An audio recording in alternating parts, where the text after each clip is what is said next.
excited about this gilding for artists, and the for artists is the really important bit, workshop, is that I'm hoping that you'll be able to use these materials and techniques and work out how to incorporate them into your art, not just your frames.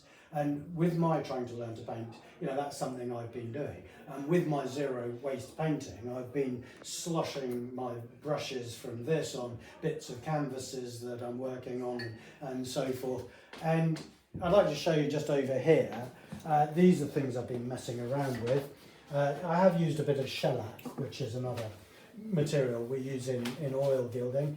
I've been using bits of old tin foil from Easter egg wrappers. I've been all sorts, just thinking what can you do that's a bit out of the box. But this is made with rabbit skin glue, basically gesso and loo paper.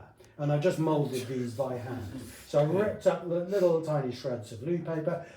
Credits here go to Terry, who is our gilder at work, who's had a lifetime in this sort of thing. And that's his mix for ornamentation. I've done it very rough, very rough. I've just moulded this.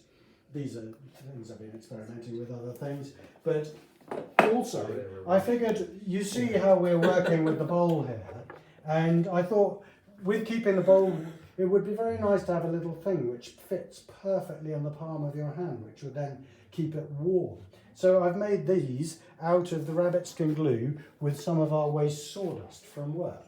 And I've just moulded these in and put a bit of shellac on them to seal them. And then I've tried out how that mix works for ornamentation. So I've cast some little rosettes there, just using, again, just a mix of the rabbit skin glue and sawdust. I might have put a tiny bit of linseed oil in it. But, you know, this is the sort of thing that... Could you make a cast with gesso?